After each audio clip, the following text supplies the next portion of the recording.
What, in your view, are the biggest historical distortions that have been pushed in textbooks or public discourse, and how do they impact cross-strait relations today, as well as how the people of Taiwan identify themselves? Maybe I can introduce what the textbook in Taiwan educated Chinese history. When I was in elementary school, the education of Taiwan history was included in the framework of Chinese history. Yes. So we thought it unconsciously. Taiwan is part of China, and Taiwanese history is included in Chinese history. But after entering junior high school, about 2000, Taiwan history was separated from Chinese history education in textbooks. So we were taught Taiwan history before Chinese history. They were separated with each other. So many generations and those younger than ours gradually thought Taiwan is an originally separated country from China. They will think Taiwan is originally an independent country, and there is nothing to do with China in their consumption. That is misconcept. I think we talked about it last time when we met, how now they try to frame the Qing dynasty as, just one out of a series of many foreign or external rulers. Yep, because, since 2016, when Tsai Ing-wen took on her presidency, she demanded the education system to eliminate Chinese history education. So in my times, Taiwan's history and Chinese history were just separated from each other, but we still have Chinese history education in the next year of high school. But Tsai Ing-wen just eliminated education of Chinese history. So now it's Taiwan history, East Asian history, and world history. East Asia history, yeah. So Chinese history has been fragmented into Asia East history. So for my generation and those older generations, we will have a concept, we will have an understanding of Chinese history that there are many dynasties. There are many dynasties within 5,000 years in Chinese history, and all of them share with the same idea or the same concept of great unity, of great unification as a Chinese nation. So all of them pursue to create a unified Chinese empire, Chinese nation. So for my generation and older generations, we know that we have that understanding, so we can easily understand why Beijing cannot give up reunification. So whoever in power of China will insist on reunification because that's part of we Chinese culture, rooted in Chinese culture. But today's young people, after 2016, they don't have education of Chinese history. So for example, when I read those Chinese Asian poems, when I knew some Chinese poets, we think of them as our ancestors in my nation. Yes. Yeah, but for those younger Taiwanese generations, they just think of them as the same as those foreigners. So like Li Bai is the same as Shakespeare to them. Yep. Just like those Westerners, European poets, they don't have special feelings toward them. But for me, that's my origin of my culture, and I inherited the legacy from them. So that's total different feeling. And also, for example, when I was in college about 2007, I brought my classmates to take a trip in Beijing. And when we were in Beijing's Hutong, Alice, they saw many old men playing Chinese traditional instruments, and they shouted, "Oh, so Chinese, so Chinese!" The feeling is just like a foreigner watching exotic things. It's funny because I learned how to play the erhu over here in Taiwan, not on the mainland. Yes, and I think it's just my culture, Yeah. and I think it's also my.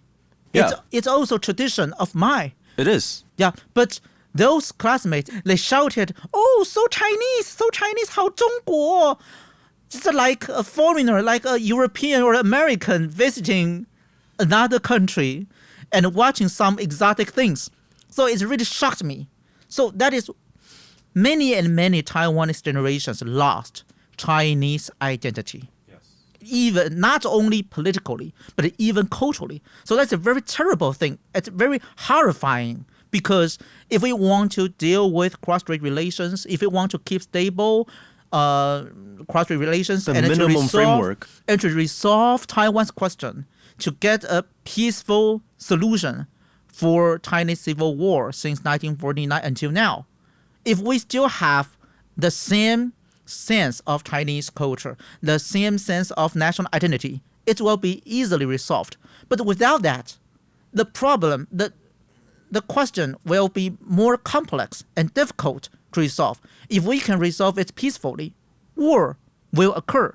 But terribly, most of Taiwan people today, they even do not think cross-strait relations is important because they have advocated that Taiwan is originally independent from China. They think Taiwan has been separated from China successfully.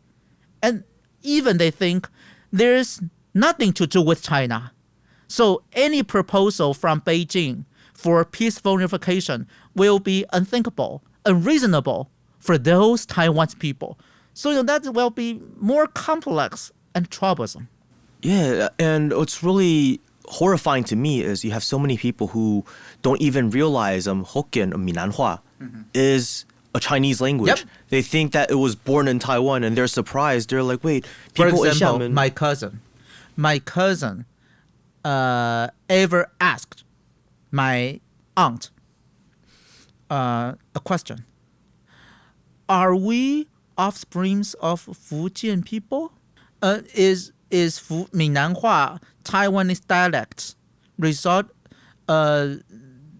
from China? They will have this problem. For me, that's just like a common sense, but they don't know that, and they will be frightened when they know the fact first time. Wow.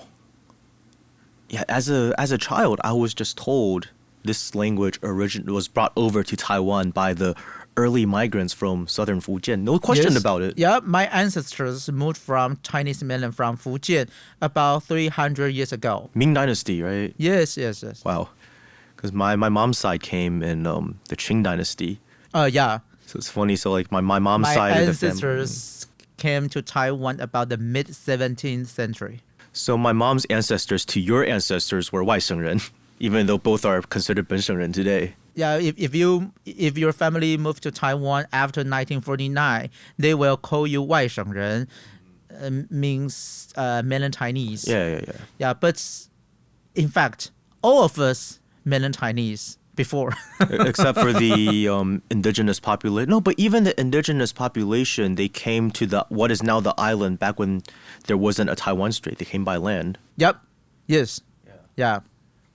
So no, it's interesting because now these people talk about Taiwan. Oh, we're equal parts. Taiwanese culture is a sum total of Chinese culture, Dutch culture, Spanish culture, Japanese culture, and just because these different empires or foreign powers have ruled Taiwan in the past, but it's like, what about the people? It's not just a piece of bare land. It's the people on the island. And the fact of the matter is, Taiwan, as we know it today, was built up by people who belong to Chinese civilization, who built up Taiwan as a part of Chinese civilization. The Spanish, when they landed in northern Taiwan, they couldn't even collect taxes. How much influence do they have? Does anyone in Taiwan does any sizable portion of Taiwan's population today speak Spanish or Dutch? No. The Zheng Chenggong kicked out the Dutch, and much more people came to Taiwan after the Dutch left than before. And how the society, how today's Taiwan society resulted from Chinese immigrants, and because Chinese rule over Taiwan, so we will have those bureaucratic system and those formation of so-called Taiwan society. So if we really talk about Taiwan history, history should be based on people's economic, cultural, political system, not only based on those so-called Taiwan's animals or just the island of Taiwan itself. We need to find out the chronicle development of people here, right? And also, I've heard of a very ridiculous comparison by some Taiwan independence supporters. They said Taiwan is just like a woman who made up with many men, including Spain, Dutch, Japan, America, and China. And all of these men gave some origins to me, to Taiwan. So Taiwan has many branches of culture, many elements. So China is only one part of Taiwan's culture. Very ridiculous. It's not just it's disgusting. It's They compare disgusting. It's Taiwan undignified. to a woman, you know. But even then, talking about a woman like that is very undignified. And you know, in this case, they just justify Japanese colonial period in Taiwan, right? Yes. They gave legitimacy to Japanese colonial administration. It's no longer called the era of Japanese occupation. It's called the era of Japanese administration. Yeah. Instead of 日据时代. Before, we will call it Japanese occupation. Yeah, 日据时代. Yeah. But now they call it Japanese administration. 日治时代. To justify Japanese colonial rule. And if they can justify Japanese colonial rule, so they surrender to whose power is enough. What kind of independence is that? So if Beijing have enough ability to take over Taiwan militarily by force, according to this logic, they can also accept, right? Because they compare Taiwan to a woman, and so many men making love with me. Okay, you are great enough. Your power is enough, so you can take over me, just like that, right?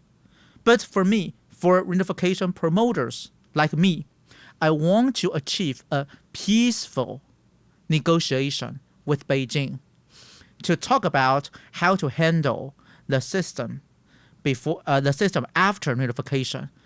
Yeah. So that's different. I don't see it as, this is a very powerful foreign entity that's coming into me, or I don't think of it like that. I think two separated parts of a single whole coming back together. We are one family. Yeah. So there is no problem about who win, who lose. It's just like one family separated because of civil war. Now talk about how to reunify. Exactly. How to achieve a good reunification and make Taiwanese people can really not only benefit from reunification economically, but also get a real dignity in the future.